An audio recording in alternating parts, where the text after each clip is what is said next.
जनता का तहे दिल से शुक्रिया अदा करता हूँ कि उन्होंने हमारी एक आवाज़ के ऊपर इतनी ज़्यादा तादाद के अंदर उन्होंने हमें जो तायीद की और ये फ़ैसला किया कि हम आएंगे आपके इस आंदोलन के लिए, क्योंकि उन्हें ये मालूम है कि ये आंदोलन जो है उन्हीं के हक़ के लिए था, गरीबों के लिए था। और हमने ये जो मांगे रखी थी ये ऐसी जायज़ मांगे थी कि जिसको सरकार को भी समझ में आ रहा था कि बिल्कुल सही ये काम होना चाहिए। मैं अपने तौर से औरंगाबाद के जितने भी हमारे अधिकारी हैं, चाहे वो ज़िला कलेक्टर हो सुनील चौहान साहब हो, पुलिस कमिश्नर साहब हो, या म्यूनसिपल कमिश्नर साहब है, या डिविजनल कमिश्नर साहब है, ये सभी लोगों का मैं तहे दिल से शुक्रिया अदा करता हूँ कि उन्होंने ये फ़ैसला लिया है कि अब लॉकडाउन यहाँ पर नहीं रहेगा करके। इस ताल्लुक़ से पालक मंत्री सुभाष देसाई साहब ने भी बात की और उन्होंने भी मुझे ये आश्वासन दिया था कि जितने भी पोस्ट भरे जाने हैं जो आरोग्य विभाग के अंदर है, जो करीब 2000 के करीब ये जो पोस्ट है, इसके ताल्लुक़ से उन्होंने मुझे ये कहा है कि आने वाले 3 से 4 दिनों के अंदर वो यहाँ पर आएंगे, इसके ताल्लुक़ से मीटिंग लेंगे और एक मीटिंग मुंबई के अंदर बैठ के जल्द से जल्द ये पोस्ट कैसी भरी जाए तो उस ताल्लुक़ से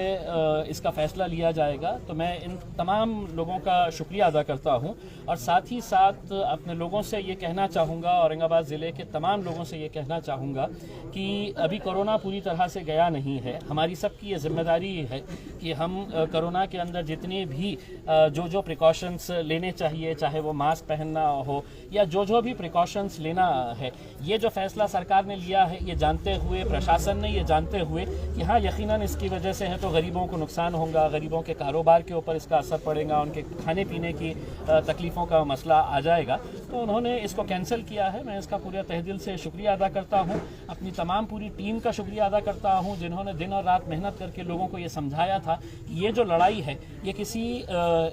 किसी के ख़िलाफ़ नहीं थी, ये एक हमारा सिस्टम का फेलियर है। उस सिस्टम के फेलियर को बेहतर करने के लिए हमने ये लड़ाई लड़ी थी और ये लड़ाई के अंदर हमें कामयाबी मिली है। हम बहुत बहुत जीत किसकी हुई, मजलिस की हुई या जनता की जीत हुई? लेकिन ये मुद्दा कभी भी मजलिस का था ऐसा नहीं है। ये अलग बात है कि अगर मैं खासदार हूँ, मैं अगर मेंबर ऑफ पार्लियामेंट हूँ तो किसी एक पार्टी का हूँ, मैं यकीनन MIM पार्टी का मेंबर ऑफ पार्लियामेंट हूँ, लेकिन जब आप चुनकर आ जाते हैं तो आप पार्टी के MP नहीं रहते हैं, आप जनता के MP रहते हैं, जनता के साथ।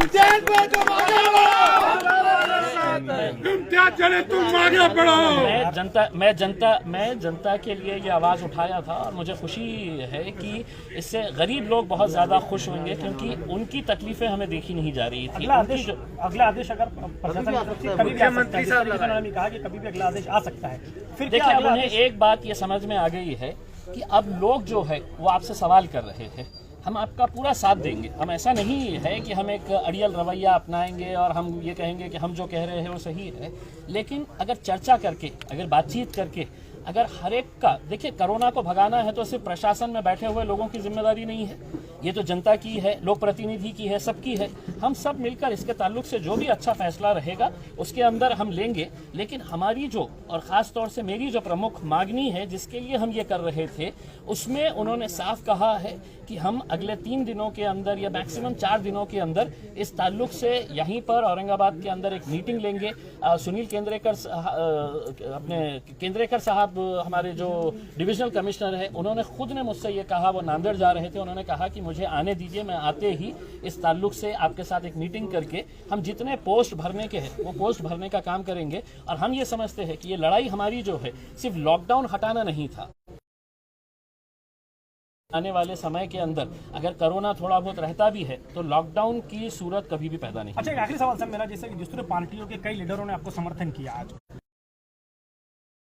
मोर्चा तो जब कैंसिल ही हो गया है लॉकडाउन तो मोर्चा भी खत्म हो जाएगा, लेकिन उन लोगों को क्या संदेश देंगे जिन लोगों ने आपको समर्थन किया? नहीं, मैं तो तमाम लोगों का शुक्रिया अदा करना चाहूँगा कि देखिए मेरे पास जो लोग आए थे, अगर आप उन लोगों को देखेंगे, जैसा MPSC के एग्ज़ाम में बैठने वाले लड़के, ये सब ग्रामीण इलाकों से आते हैं। 11 तारीख के दिन उनका एग्ज़ाम है और वो जिस तड़प के साथ मेरे साथ पास आए और उन्होंने कहा कि साहब हमारा 11 तारीख, हम उसमें से कई बच्चे ऐसे थे जिनका वो लास्ट अटेम्प्ट था, आखिरी अटेम्प्ट था, उनकी ये थी कि साहब किसी तरह से हमारे को यहीं पे रहने दीजिए, हमारे जो कोचिंग क्लासेस है वो चलाने की हमारे को इजाज़त दीजिएगा करके। तो बहुत सारे मुद्दे हैं जिन जिन लोगों ने भी समर्थन दिया है और हमारा इसके अंदर तायीद की है, चाहे फिर वो हमारे सुमित खंबेकर हो मनसे के, या हमारे कन्नड़ के हमारे हर्षवर्धन जाधव साहब हो, या और दूसरे जितने भी संगठन के लोग हो, कई सारे दलित संगठनों ने इसके अंदर शामिल होने का फैसला किया था, कई सारे कारोबार करने वाले लोगों ने इसका फैसला लिया था कि हम इस मोर्चे के अंदर शामिल रहेंगे। मैं उन सब का धन्यवाद देता हूं और उनको ये कहूँगा कि आप अपने धंधे को अच्छे तरीके से चलाइए, लेकिन ये ख्याल रखिएगा कि कोरोना अभी गया नहीं है, तो कोरोना के जितने भी एहतियात करना है वो एहतियात करें। कल आपका मोर्चा है क्या? नहीं, अब मोर्चा का सवाल नहीं है, क्योंकि अब जो हमारी मांग थी वो मांग है तो पूरी हुई है। अगर 3-4 दिनों के बाद जब हम ये इसके ऊपर चर्चा करेंगे, हमारा ये नहीं था कि हम मोर्चा निकाल के कोई अपनी ताकत दिखाना चाहते थे। हम तो सिर्फ है तो सरकार को नींद से जगाना चाहते थे कि ये मुद्दे हमारे शहर के, हमारे ज़िले के लिए बहुत मायने रखते हैं, आप उसका हल निकालिए। अब वो एक रास्ता हमारा खुल गया है, दूसरा रास्ता 3-4 दिन के अंदर इसके अंदर कुछ ना कुछ तो पॉजिटिव पॉइंट निकल के आएगा। खासदार इम्तियाज जलील जिंदाबाद, खासदार इम्तियाज जलील जिंदाबाद, खासदार इम्तियाज जलील जिंदाबाद। मराठीमध्ये पाहिजे त्यांना। आज जिल्हाधिकाऱ्यांनी आता जाहीर केलं आहे की नाही का लॉकडाऊन जो आहे तो रद्द होणार आहे, याबाबत आपण आपली पहिली प्रतिक्रिया काय राहणार आहे? मी धन्यवाद देतो औरंगाबाद जिल्ह्याचे आमचे जितके अधिकारी आहे ते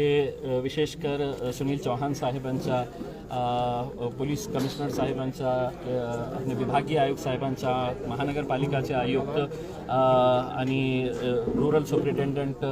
मोक्षदा पाटील मॅडम यांच्या सगळ्यांचा मी धन्यवाद देतो त्यांना की